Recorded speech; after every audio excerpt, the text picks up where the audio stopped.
Prime time मध्ये सुरुवातच एका महत्त्वाच्या घडामोडीने करणार आहोत। ही बातमी आहे महायुतीच्या जागा वाटपासंदर्भातली। आगामी लोकसभा निवडणुकीच्या पार्श्वभूमीवर महायुतीने कंबर कसलेली दिसते आहे। महायुतीमधील घटक पक्ष भाजप, शिवसेना आणि अजित पवार यांच्या नेतृत्वाखालील राष्ट्रवादी काँग्रेस यांच्या 2024च्या लोकसभा निवडणुकीकरता जागा वाटपाचा फॉर्म्युला ठरल्याच्या चर्चा सुरू झालेल्या होत्या। आज दिवसभर त्याची चर्चा होती, पण यावर आता राज्याचे उपमुख्यमंत्री देवेंद्र फडणवीसांनी खुलासा केला। जागा वाटपासंदर्भात फक्त चर्चा झाली आहे, फॉर्म्युला ठरलेला नाही, असं मोठं विधान देवेंद्र फडणवीस यांनी केलं।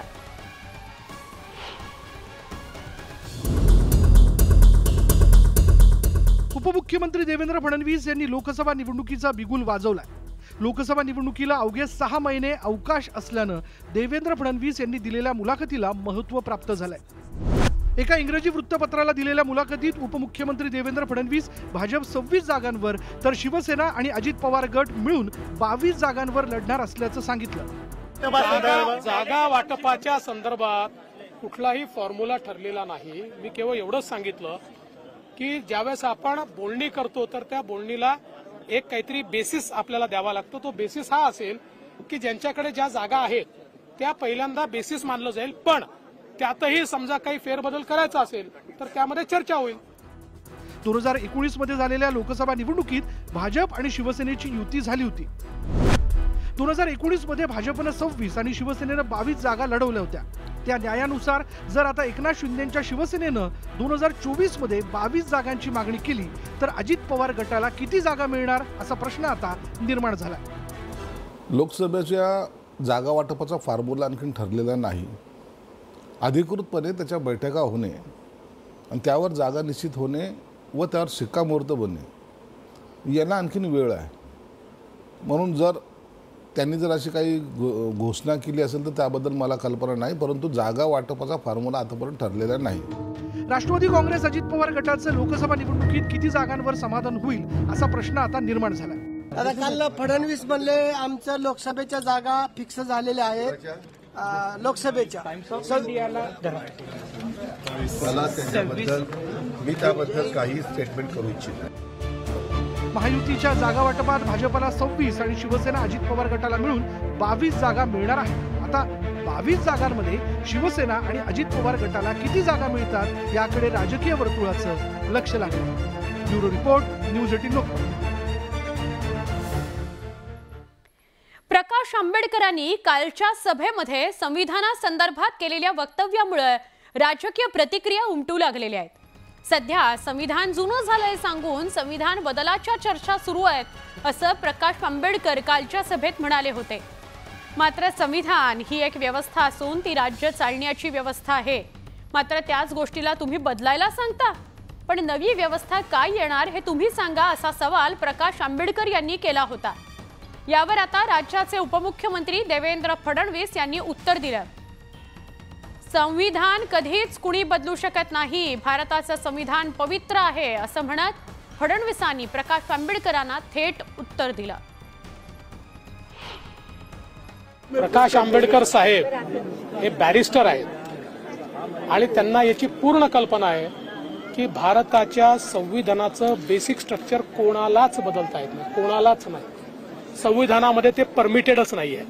त्याच्यामुळे हा एक चुनावी जुमला आहे। संविधान बदलणार, कोणाचा बाप संविधान बदलू शकत नाही, संविधान कधीच बदलणार नाही। भारताचं संविधान पवित्र आहे आणि देशाचे प्रधानमंत्री मोदीजी सांगतात आम्हाला गीता, बायबल, कुराण पेक्षाही महत्त्वाचं हे भारताचं संविधान आहे।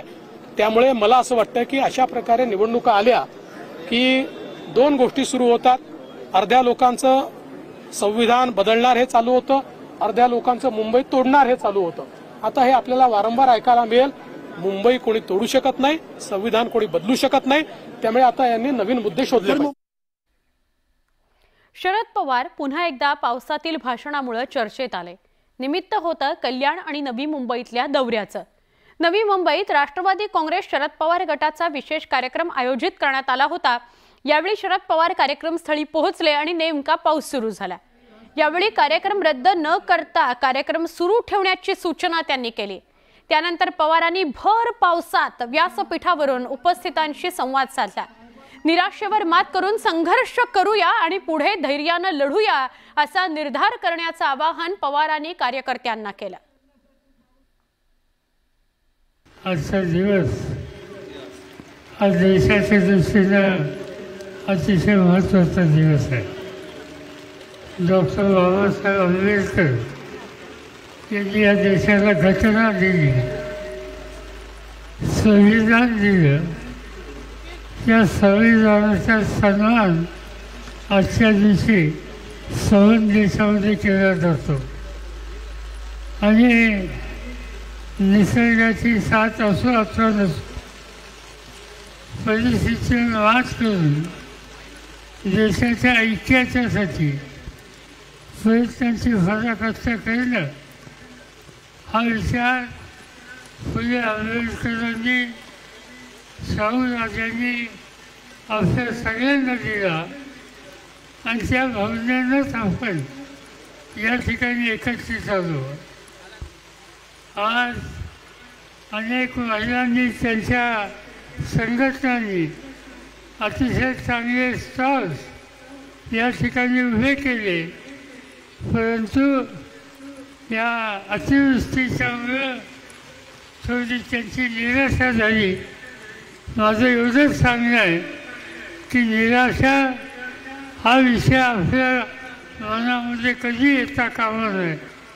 त्या निराशेवर मात करू, संघर्ष करू आणि पुढं धैर्यानं जाऊ हाच कार्यक्रम राबवायचा निर्धार आजच्या या दिवशी आपण करूया. आपण अशाही स्थितीत या ठिकाणी मोठ्या संख्येनं आलात त्याबद्दल तुम्हाला मी धन्यवाद देतो. आयोजन करणाऱ्या आयोजकांचं अभिनंदन करतो आणि माझे 2 शब्द सांगतो. हिंगोलीत झालेल्या जाहीर सभेत छगन भुजबळांनी मनोज जरांगे पाटलांवर हल्लाबोल केला. सध्या राज्यात मराठा विरुद्ध ओबीसी असं वातावरण तयार होताना पाहायला मिळत आहे. यावेळी 2 महिन्यात दिलेल्या कुणबी प्रमाणपत्रांना स्थगिती द्या, शिंदे समिती रद्द करा अशा मागण्या छगन भुजबळांनी ओबीसी मेळाव्यातून केल्या. यावेळी त्यांनी गावबंदीच्या मुद्द्यावरूनही हल्लाबोल केला. भुजबळांच्या सभेनंतर जरांगे पाटलांनीही भुजबळांच्या टीकेला जोरदार उत्तर दिलं. त्यामुळे पुन्हा एकदा भुजबळ आणि जरांगेंमध्ये आरोप प्रत्यारोपाच्या फैरी झडल्या. ही शिंदे समिती आपण जी निर्माण केली, सांगण्यात आलंय सुप्रीम कोर्टाकडून मराठा समाज मागास नाही, मग ही शिंदे समिती ताबडतोब रद्द करा. यांना काही अधिकार नाही. जिथे गेले तिथे अगोदर म्हणाले 5,000 सापडले, मग दुसऱ्या दिवशी म्हणतात 11,500 सापडले, नंतर म्हणतात 13,500, आता लाखो आणि 2 कोटी 3 कोटी कागद. हे सगळे गेल्या 2 महिन्यातील कुणबी प्रमाणपत्राला स्टे द्या. त्यांना जरी वाटतं असं आमची दहशत आहे, त्या दहशतीखाली आम्ही 70 वर्ष मराठ्यांना मिळू दिलं नाही, आताही मिळू देणार नाही. समिती रद्द करा. कायद्याचे मालक झाले, कधी संविधानाचे मालक झाले. कोर्टाचे पुढचं न्याय करायला निघालेत की कायदे. स्वतःला काय समजायला लागलेत काहीच कळलं नाही त्यांना. सध्या ते होतच नसतं. आमचं रद्द झालं की तुमचं सगळं ऑटोमॅटिक रद्द होईल. मग ऑटोमॅटिक हे म्हणजे काय, मी असं इशारा फिशारा नाही येऊ, कारण आमच्या शासकीय नोंदी आहेत, तुमच्या नोंदी फिंदी काहीच नाहीत. मग तुम्हाला कसं काय घेतलं मग ओबीसी? अरे याचं म्हणणं काय हे तर ऐका. हे असं म्हणजे त्याचं म्हणजे लायकी नसणाऱ्याच्या हाताखाली काम करण्याची वेळ म्हणे आता मराठा समाजाला आलेली आहे. का रे बाबा, आमची लायकी काढतो. छत्रपती शिवरायाच्या स्वराज्यासाठी लढणाऱ्या प्रत्येक 18 पगड जातीतील बहुजन मावळ्यांकडे लायकी होती, म्हणून ते शिवरायासाठी लढले. ते राज्यकर्त्यांच्या बद्दलचं होतं. ते मुद्दाम भरकडे येणार आहेत, आम्हाला चांगला माहिती. ते भरकडे त्यासाठी ते पांढरे झालेले जातात. त्यांना काळं व्हायचं वाटतं, परत डोक्याचे केस ते पांढरे यासाठी झालेले. लायकी देवांची त्यांनी काढली, पंढरपूरची. जाती जाती तीळ निर्माण करायची कोरडी काठ्याच्या भाषेत त्यांनी केली. हे असले धंदे आम्ही नाही करत. एकामेकाच्या जातीचं संविधान लिहिणाऱ्याबद्दल आम्हाला किती आदर आहे ते तुम्ही आम्हाला नका शिकू. आरक्षणाच्या मुद्द्यावरून सध्या राज्यात नेत्यांकडून अनेक वादग्रस्त वक्तव्य करण्यात येत आहेत. यावर आता राज्याचे उपमुख्यमंत्री देवेंद्र फडणवीसांनी भाष्य केलंय. कुठलाही समाज एकमेकांसमोर येणं योग्य नाही, तसंच दुसऱ्यांवर टीका करणं टाळावं असंही फडणवीसांनी स्पष्ट केलं. महाराष्ट्रातले सगळे समाज हे महत्त्वाचे आहेत आणि महाराष्ट्राच्या वाटचालीमध्ये ते सगळे भागीदार आहेत. त्याच्यामुळे कुठलेही दोन समाज एकमेकाच्या विरोधात एकमेकाच्या समोर येणं हे काही योग्य नाही. आणि म्हणून आमचा हा प्रयत्न आहे की कुठल्याही प्रकारे महाराष्ट्रामध्ये जातीय तेढ तयार होऊ नये, महाराष्ट्राच्या सोशल फॅब्रिकला त्या ठिकाणी कुठेही एक प्रकारे त्याच्यावर डाग लागू नये असा आमचा प्रयत्न आहे. आणि माझी सगळ्या समाजाच्या नेत्यांना हात जोडून विनंती आहे, आपलं म्हणणं पूर्ण ताकदीने ठेवा, पण दुसऱ्यांवर टिप्पणी करणं सर्वांनी टाळा. छगन भुजबळ हे 2 दिवसाच्या पुणे दौऱ्यावर आहेत. भुजबळांच्या पुणे दौऱ्याच्या पार्श्वभूमीवर त्यांच्या सुरक्षेत वाढ करण्यात आली आहे. पुणे विमानतळावर या पार्श्वभूमीवर मोठा फौजफाटा पोलिसांचा बघायला मिळाला. सकाळीच भुजबळांचा ताफा अडवण्याचा प्रयत्न झाल्यानं आता पुण्यात भुजबळांच्या सुरक्षेत वाढ करण्यात आली आहे.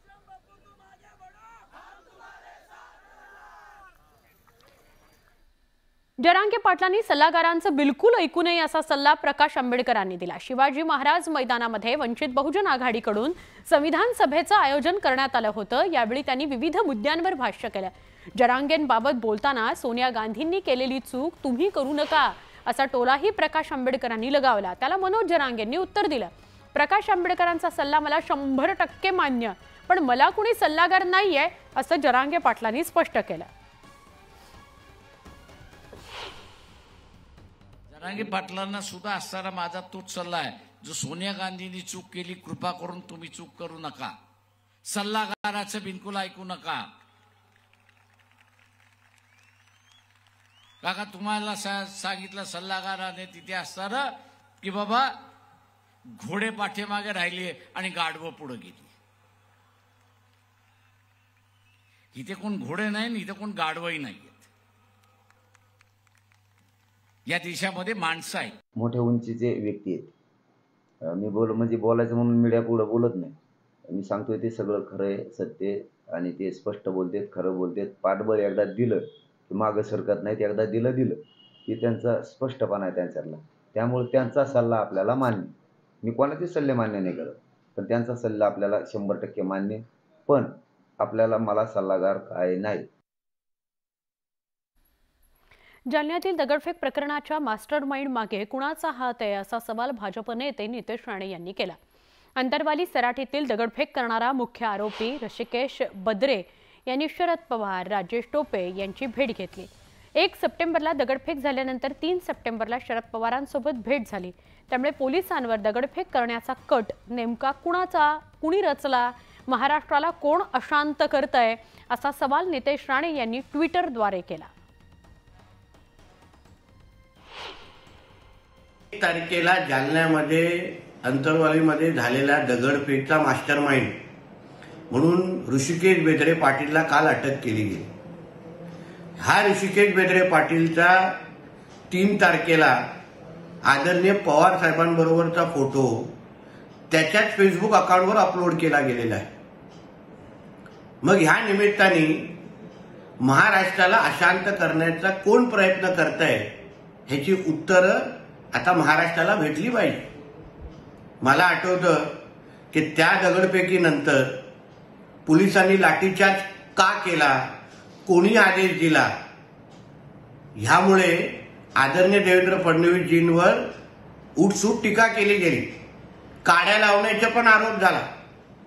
मग आता ह्या निमित्ताने जरांगे पाटील असो किंवा अन्य विरोधी पक्षाचे नेते असो, त्यांनी महाराष्ट्राला उत्तर दिले पाहिजे की त्या दगडफेकीचा उद्दिष्ट की ती दगडफेक नेमकं कोणी करायला लावलेली.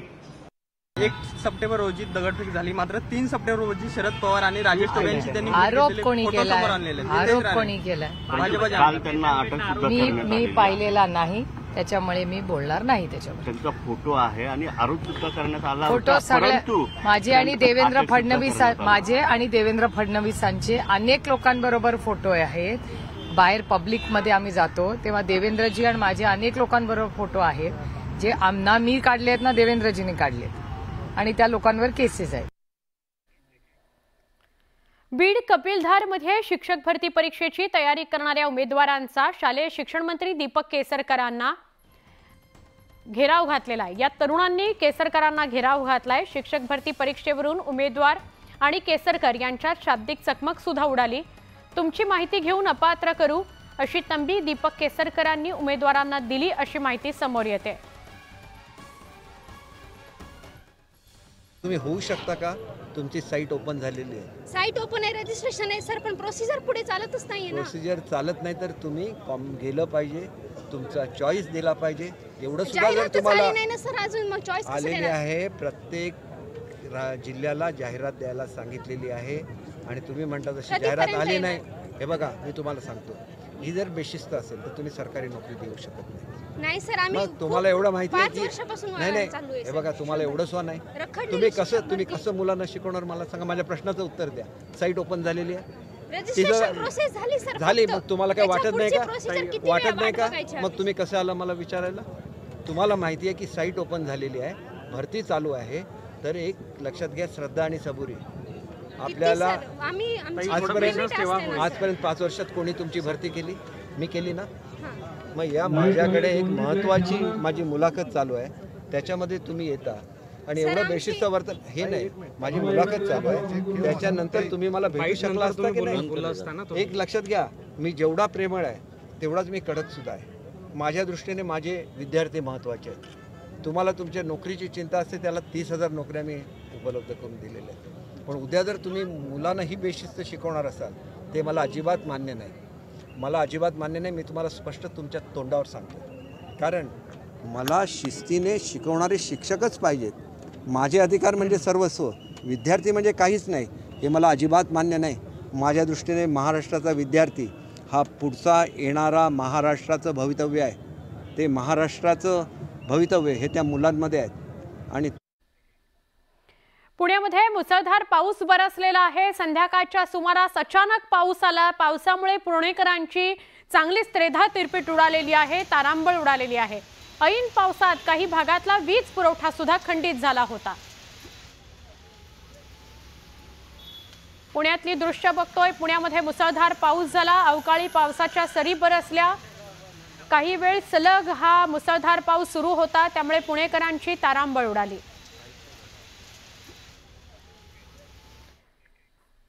पुण्यात एका हॉटेलच्या उद्घाटनाकरता चक्क वाहतूक रोखण्यात आली। संतापजनक प्रकार समोर आलाय। पुणे सातारा महामार्गावरच्या खेड शिवापूर इथं एका हॉटेलचं उद्घाटन होतं। यावेळी आयोजकांनी सर्व्हिस रोड बाउन्सर उभे करून वाहतूक रोखून धरली। त्यामुळे ऐन गर्दीच्या वेळेत वाहन चालक आणि चाकरमान्यांचे अतोनात हाल झाले। बसमधून उतरून चालत जावं लागलं। या सगळ्या प्रकारात पोलिसांनी बघ्याची भूमिका घेतली। स्थानिकांकडून त्यामुळे संताप व्यक्त केला जातोय। खासगी कार्यक्रमाकरता रस्ता रोखून धरणं कितपत योग्य आहे आणि प्रशासनाकडून याकडे कानाडोळा का केला गेला, असा संतप्त सवाल पुणेकर विचारतायत।